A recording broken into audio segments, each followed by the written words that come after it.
Now, a BBC World Service investigation has found that Stephen Bartlett is amplifying harmful health misinformation on his top podcast, Diary of a CEO. Starting as a business podcast, there's been a noticeable shift towards health. Over 15 recent episodes, an average of 14 harmful claims were shared by the guests with little challenge from Bartlett. Leading health experts told the BBC the claims made on the podcast could sow distrust in medicine and could lead to patient harm. Here's Jackie Wakefield. Stephen Bartlett is one of the most famous entrepreneurs in the UK and host of one of the biggest business podcasts globally, The Diary of a CEO, topping the charts in places like Nigeria, India and Mexico. But over the last 18 months, there's been a notable change in its guests and subject matter. We tracked the podcast's episodes from the last 18 months. Then we analysed the health-related ones. We fact-checked the claims of 15 episodes with the advice of 4 experts. We found an average of 14 potentially harmful claims per episode. Bartlett rarely challenges these claims.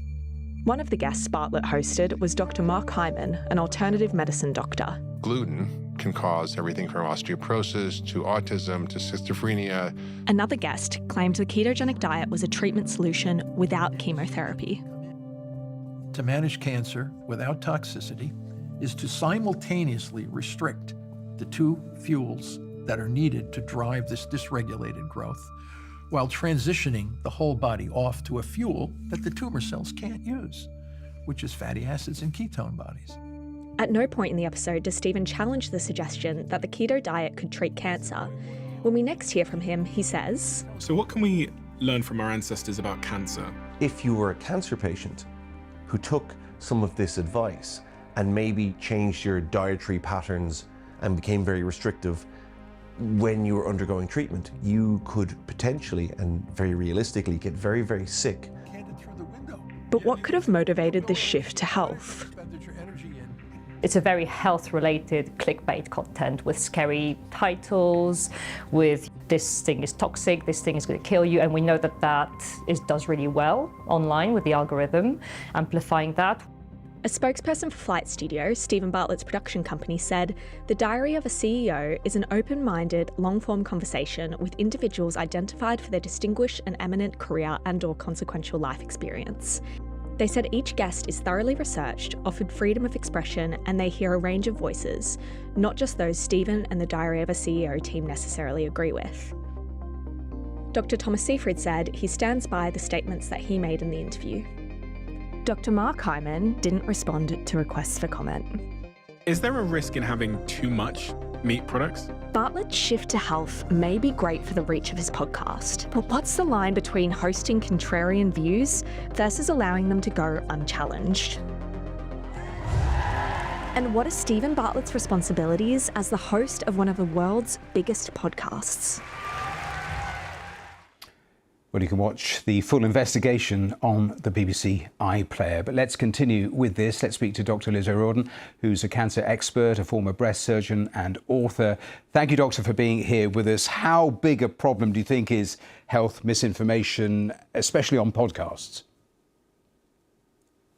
People are going to the internet to get information when they're diagnosed with cancer, and there is so much misinformation out there on videos, on websites, and podcasts are the latest thing.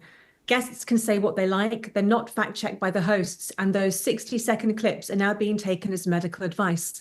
And my worry is that people will listen to that advice and not their doctors, and people will die as a result of this. You've written a book that debunks myths. What are the most common that you see crop up? One of the commonest is that sugar causes cancer and that you can treat cancer with a juicing diet or by cutting sugar out of your diet. There is no magic bullet, and I think cancer patients are vulnerable. They're looking for certainty and hope, and no doctor can give you that.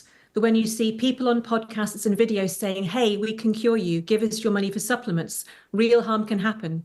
We know that for breast cancer, women who choose to have alternative therapy rather than mainstream therapy are 6 times more likely to die. In terms of the celebrity element, just generally, because there are so many podcasts out there, how much extra traction does that give some of what you're talking about? It's huge. We know when Elle Macpherson spoke earlier this year that she saw 32 doctors who recommended chemo and she decided not to have it. There are women in Australia with curable breast cancers who are saying no to chemotherapy. The ripple down effect is really, really damaging when a celebrity or influencer says, this is what I did to cure my cancer.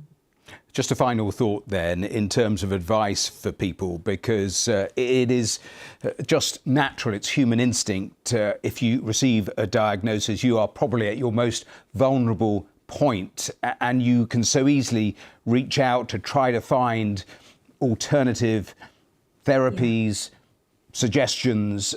So what should people do? I'd say, firstly, don't get your medical information from the internet. Fact check anything you hear with reputable websites like CRUK or the American Cancer Society, and just take a bit of time before you spend your money on things that might do more harm than good.